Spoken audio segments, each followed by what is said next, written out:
Hello everyone, कैसे हैं आप लोग। आई होप कि आप सभी ठीक होंगे। स्वागत है आप सभी का फैंटेसी रिपोर्ट के एक और वीडियो में। इस वीडियो में हम बात करने वाले हैं इंडियन प्रीमियर लीग 2025 के 8th मैच की, जो कि खेला जाएगा चेन्नई सुपर किंग्स और रॉयल चैलेंजर्स बेंगलुरु के बीच में। यह मैच 28 मार्च 2025 को भारतीय समय अनुसार शाम 7:30 से खेला जाएगा और इसकी वेन्यू है M A Chidambaram stadium, Chennai. इस मैच की कंप्लीट फैंटेसी प्रिडिक्शन के साथ मैं आ गया हूं। इस वीडियो में आप लोगों को कंप्लीट डिटेल्स मिलने वाली हैं। इस वीडियो में आपको पिच रिपोर्ट बताने वाला हूं, वेन्यू स्टैट्स बताऊंगा, दोनों ही टीम्स की प्रोबेबल प्लेइंग 11 क्या होगी और उनके इम्पैक्ट प्लेयर्स कौन से होंगे ये भी आपको बताने वाला हूं। साथ ही साथ कौन से वो प्लेयर्स हैं जो इंपॉर्टेंट होंगे और किन्हें आपको स्मॉल लीग की टीम में पिक करना चाहिए और कौन से प्लेयर्स को ग्रैंड लीग की टीम में आपको पिक करना चाहिए, ये सब कुछ आपको इस वीडियो में बताने वाला हूं। उसी के साथ हम बात करेंगे स्मॉल लीग और ग्रैंड लीग में कैप्टेंसी और वाइस कैप्टेंसी के ऑप्शन के बारे में भी, और लास्ट में हम बात करेंगे कि दोनों ही टीम्स को मिलाकर कौन से वो 5 खिलाड़ी हैं जो ट्रम्प कार्ड साबित हो सकते हैं, जो आपको ग्रैंड लीग विन करा सकते हैं और आप आराम से जीत सकते हो। लेकिन इन सभी चीज़ों के लिए आपको इस वीडियो को लास्ट तक देखना होगा, क्योंकि जब तक आप लास्ट तक नहीं देखोगे सब कुछ नहीं समझ पाओगे। इसलिए पेशेंस के साथ पूरी वीडियो ध्यान से देखना, क्योंकि एक एक इन्फॉर्मेशन बहुत ही ज़्यादा बढ़िया और इम्पॉर्टेंट लेकर आया हूँ। तो इसीलिए लास्ट तक देखना। वीडियो को स्टार्ट करेंगे, लेकिन उससे पहले अगर आप चैनल पर नए हो तो सबसे पहले सब्सक्राइब कर देना। देखो, होता क्या है कि मोराल डाउन हो जाता है, डीमोटिवेट हो जाता है इंसान कि इतना अच्छा कंटेंट देने के बाद भी, और अगर सामने से अच्छा रिस्पांस नहीं आता आप लोगों का तो उससे अच्छा फील नहीं होता। तो इसीलिए आप लोग ज़रूर सब्सक्राइब करना और शेयर भी करना, कहीं पर भी, टेलीग्राम पर, व्हाट्सएप पर, फेसबुक पे, जहाँ पे भी ग्रुप है आपका, शेयर करो और लाइक भी ज़रूर कर देना। कॉमेंट करके ज़रूर बताया करो आपको वीडियोज़ कैसी लग रही हैं, और टेलीग्राम पर जुड़ना है तो डिस्क्रिप्शन में लिंक है। अब स्टार्ट करते हैं। बात करते हैं सबसे पहले कि जो मैच खेला जाएगा, यानी इसकी जो वेन्यू है M A Chidambaram stadium, Chennai, वो किस प्रकार की रहने वाली है।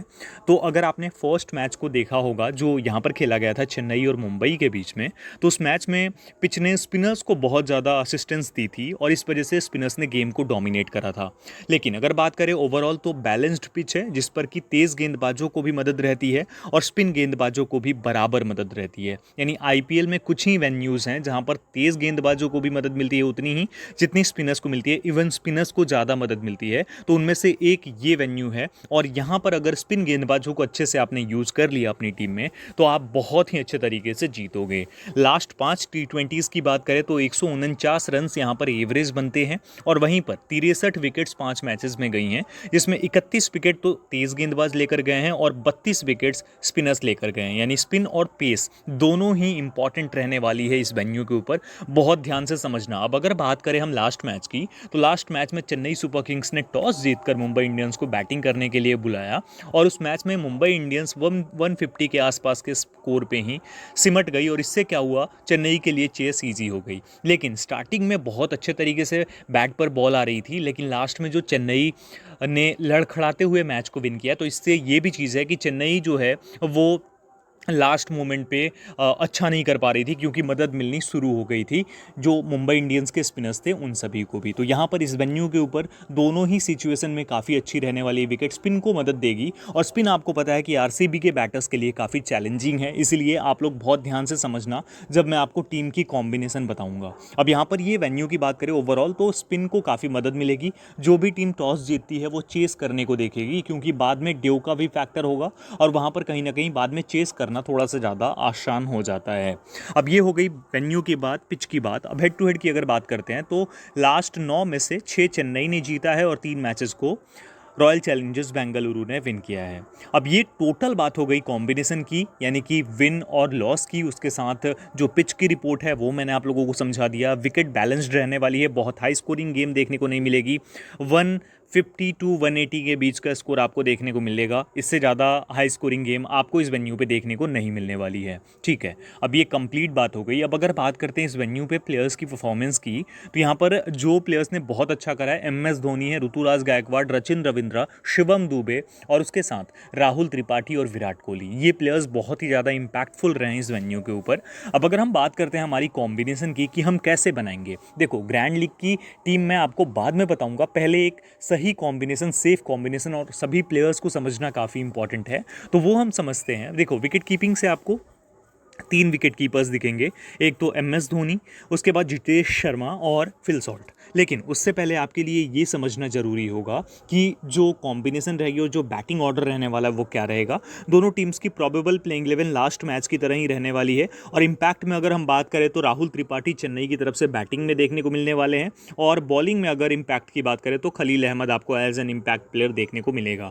वहीं रॉयल चैलेंजर्स बेंगलुरु की तरफ से देवदत्त पड्डिक्कल इनके इम्पैक्ट प्लेयर हो सकते हैं, और उसके साथ बॉलिंग में श्रेयस शर्मा इनका एज एन इम्पैक्ट प्लेयर देखने को मिल सकता है। तो ये इम्पैक्ट प्लेयर्स होंगे और ये इनकी प्रोबेबल्स होंगी, और उसके साथ इनके बैटिंग ऑर्डर को भी आप देख सकते हो। अब हम बात करते हैं अगर कि विकेट कीपर्स में फिल सॉल्ट तो आपको पता है कि ओपन करेगा, लेकिन फिल सॉल्ट की भी प्रॉब्लम है स्पिनर्स के सामने। तो ये बात जरूर आप ध्यान रखना कि स्पिनर्स के सामने ये थोड़ा सा ऐसा है कि चल गया तो बहुत अच्छी बात है, लेकिन ना चलने के चांसेस ज़्यादा होते हैं। फर्स्ट मैच में 122 पॉइंट्स देकर गया था और ऊपर भी बैटिंग करेगा, तो सबसे सूटेबल ऑप्शन यही है। बात करें अगर हम जितेश शर्मा की, लास्ट मैच में भी 40 पॉइंट्स दिए थे, लेकिन अगर जितेश की बैटिंग की बात करें तो इनकी बैटिंग आएगी नंबर 6 पे और MS धोनी की बैटिंग 7-8 पे आएगी। तो इसलिए ये दोनों ही इम्पैक्टफुल तो नहीं रहेंगे। आप चाहो तो ग्रैंड लीग में MS धोनी को ट्राई कर सकते हो, लेकिन जितेश शर्मा को मैं ड्रॉप करके चलने वाला हूँ। तो फिल सॉल्ट विकेट कीपिंग से हमारे पास बेस्ट ऑप्शन, ओपन करेगा और तेज़ 30-40 करने की क्षमता है, इसलिए यहाँ पर हम फिल सॉल्ट को लेकर चलेंगे। बैटर्स की बात करते हैं। बैटर्स में ऋतुराज गायकवाड़, ऋतु ने ज़बरदस्त तरीके की इनिंग खेली थी मुंबई के खिलाफ,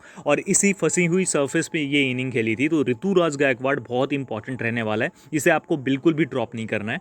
दूसरा, आपको यहाँ पर लेना है रचिन रविंद्रा को। रचिन रविंद्रा को भी ये वेन्यू, ये पिच काफ़ी ज़्यादा पसंद आती है और बहुत अच्छा परफॉर्म करके देता है। उसके बाद शिवम दुबे को हम पिक करेंगे, तीसरा जो बैटर होगा।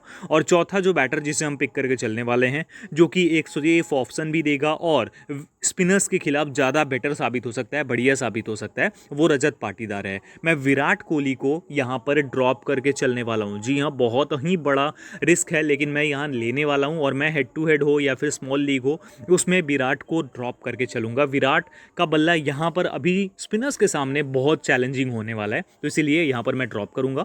अब बात करते हैं ऑलराउंडर्स की। यहाँ पर ऑलराउंडर्स में रविंद्र जडेजा, लास्ट मैच में परफॉर्मेंस देखोगे कुछ खास नहीं रही थी, 43 पॉइंट्स देकर गया था। लेकिन रविंद्र जडेजा के साथ सीन ये है कि रविंद्र जडेजा RCB के खिलाफ बहुत ही खतरनाक तरीके से परफॉर्म करता है, और इसीलिए मैं यहाँ जडेजा को ड्रॉप नहीं करने वाला हूँ इस मैच में।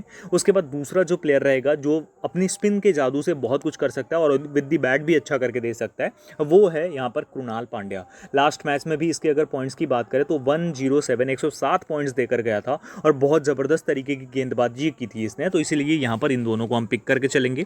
रवि अश्विन को अगर आप चाहो तो ट्राई कर सकते हो, मैं नहीं लूँगा। अब यहाँ पर आ जाते हैं बॉलिंग में। बॉलिंग में जॉश हेजलवुड हमारी टीम में होगा। इनिशियल अगर मूवमेंट मिलती है, स्विंग होती है, तो वहाँ पर बहुत ही ज़्यादा इंपैक्टफुल रहेगा। लास्ट मैच में भी 74 पॉइंट्स देकर गया था और ये 100 पॉइंट्स होते, लेकिन एक कैच ड्रॉप हो गया था इसकी गेंद पे, तो इस वजह से ये चीज़ें आपको देखने को मिल रही हैं। लेकिन ये 2 से 3 विकेट लेकर जा सकता है, इसके पास ये इम्पैक्ट देने की क्षमता है, तो इस बात को भी आपको ध्यान रखना होगा। प्लस डेथ ओवर्स में गेंदबाजी करेगा, तो इसीलिए इम्पैक्टफुल और भी ज़्यादा हो जाता है।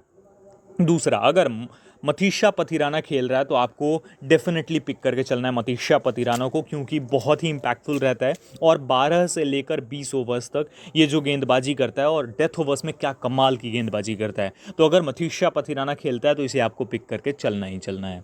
अब यहाँ पर फिलहाल तो अभी चांसेस कम है मथीशा पथिराना के खेलने के, तो इस वजह से हम नूर अहमद को पिक करके चलेंगे। और नूर की परफॉर्मेंस की बात की जाए तो 4 विकेट लेकर गया था बंदा, पहला मैच खेला CSK के लिए और फर्स्ट मैच में भी 4 विकेट चटका दिए, तो बहुत ही ज़्यादा इंपैक्टफुल और इंपॉर्टेंट स्पिनर रहने वाला है इस वेन्यू पे स्पेशली। उसके बाद खलील अहमद, चेन्नई का एक और गेंदबाज जो कि बेस्ट करके गया था, और ये पिच इसे भी सूट करने वाली है। लेफ्ट आर्म पेसर है और इसके पास जो इनिशियल मूवमेंट और स्विंग होती है वो सबसे बेस्ट चीज़ है इसके पास, और ये बहुत अच्छा करके आपको दे सकता है, तो इसलिए मैं पिक करने वाला हूँ। आप चाहो तो ले सकते हो, नहीं तो ड्रॉप भी कर सकते हो, आपके ऊपर सारी चीज़ें हैं। और उसके बाद यहाँ से एक और गेंदबाज मथीशा पथिराना आ जाए तो अच्छी बात है, नहीं आया तो नेथन एलिस को भी आप कंटिन्यू कर सकते हो। डेथ में गेंदबाजी करेगा, इंपॉर्टेंट और इम्पैक्टफुल रहने वाला है। तो ये हमारी फाइनल कॉम्बिनेशन CSK 7 और आरसीबी के 4 प्लेयर्स को मैंने पिक करा है। ये हमारी फाइनल कॉम्बिनेशन जो कि एकदम सेफ होगी। आप स्मॉल लीग में चाहो तो ट्राई कर सकते हो, आप ग्रैंड लीग में भी ट्राई कर सकते हो डिफरेंशियल ऑप्शंस को ट्राई करके, और उसके बाद आप हेड टू हेड तो खेल ही सकते हो इसके साथ। अब अगर हम बात करें कि इसमें कैप्टेंसी और वाइस कैप्टेंसी कौन से वो प्लेयर्स होंगे जिन्हें आपको देकर चलनी चाहिए, तो यहाँ पर कैप्टन और वाइस कैप्टन की बात करते हैं। तो हमारे पास जो ऑप्शंस हैं इन सभी में से जो बेस्ट और परफेक्ट ऑप्शंस होंगे, एक तो आपके पास फिल सॉल्ट है, लेकिन अगर पहले बैटिंग आ जाती है आरसीबी की तो वो देना है इसको, अदरवाइज सेकंड इनिंग्स में चांसेस कम है कि बहुत ज़बरदस्त परफॉर्म करे। दूसरा ऋतुराज गायकवाड़ है और रचिन रविंद्रा तीसरा ऑप्शन है जो बेस्ट ऑप्शन साबित हो सकता है। अब उसके बाद अगर बात करें हम, एक और ऑप्शन जिसे आप ट्राई कर सकते हो वो नूर अहमद है। नूर अहमद को भी ट्राई कर सकते हो। तो ये 4 प्लेयर्स हैं जिन्हें आप ट्राई आउट कर सकते हो, बहुत अच्छा करके दे सकते हैं। रचिन रविंद्रा को स्पेशली सेकंड इनिंग्स में जरूर आप ट्राई कर लेना, और ऋतुराज गायकवाड़ के लिए भी सेकंड इनिंग्स बेस्ट रहेगी। नूर अहमद को आप चेन्नई की पिच पे फर्स्ट इनिंग्स सेकंड इनिंग्स कभी भी ट्राई कर सकते हो, लेकिन ज़्यादा इंपैक्ट फर्स्ट इनिंग में रहेगा। तो फाइनल कॉम्बिनेशन में ये 4 प्लेयर्स हमारे कैप्टन VC हो जाएंगे। अब यहाँ पर अगर मैं फाइनली बात करूँ तो मैं जिस प्लेयर को कैप्टन करने वाला हूँ वो यहाँ रहेगा ऋतुराज गायकवाड़, और जिस प्लेयर को वाइस कैप्टन करूँगा वो रहेगा नूर अहमद। तो ये हमारी फाइनल कॉम्बिनेशन के साथ कैप्टनसी और वाइस कैप्टनसी की पिक्स रहने वाले हैं। अब हम आगे बढ़ते हैं और बात करते हैं हमारी ग्रैंड लीग की कॉम्बिनेशन की। तो अगर हम बात करते हैं ग्रैंड लीग की कॉम्बिनेशन की, तो ग्रैंड लीग में आप MS धोनी को ट्राई कर सकते हो, लेकिन वही बात है कि बैटिंग आए या ना आए ये सबसे बड़ा रिस्क है। तो यहाँ पर मैं एक बार फिर से सेफ ऑप्शन जो कि फिल सॉल्ट है उसके साथ जाने वाला हूँ। फिल सॉल्ट के साथ हम यहाँ लेकर चलेंगे ऋतुराज गायकवाड़ को। दूसरा जो होगा रचिन रविंद्रा होगा, लेकर आपको जाना है शिवम दुबे को भी आपने पिक करना है, बहुत ही ज़्यादा इंपैक्टफुल और इंपॉर्टेंट प्लेयर है। उसके साथ आप यहाँ पर चाहो तो एक प्लेयर रजत पाटीदार को ट्राई कर सकते हो, लेकिन मैं अभी के लिए नहीं पिक करने वाला हूँ। अब आते हैं ऑलराउंडर की तरफ। तो ग्रैंड लीग की टीम में आपको ऑलराउंडर्स में पहला जो ऑलराउंडर पिक करना है वो रवि अश्विन को पिक करना है। अश्विन पता नहीं क्यों इस मैच में मुझे लग रहा है कि अच्छा परफॉर्म करके देने वाला है।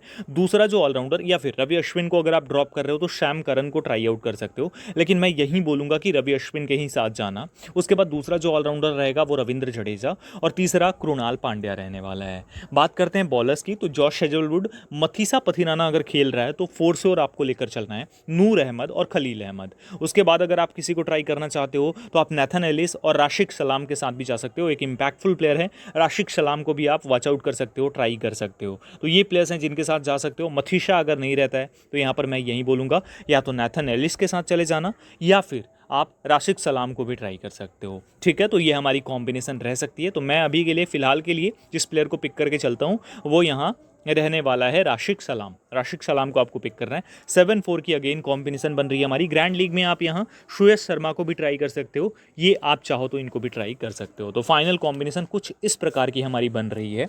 अब इस कॉम्बिनेशन में अगर हम बात करें कैप्टेंसी और वाइस कैप्टेंसी कौन से प्लेयर्स को देकर चलनी चाहिए आप लोगों को, कौन से वो बेस्ट प्लेयर्स हैं जिन्हें आप ट्राई आउट कर सकते हो कैप्टन और वाइस कैप्टन के लिए, तो यहाँ पर अगेन मैं आप लोगों से बोलूँगा पहला ऑप्शन आपके पास है जो कि है शिवम दुबे का।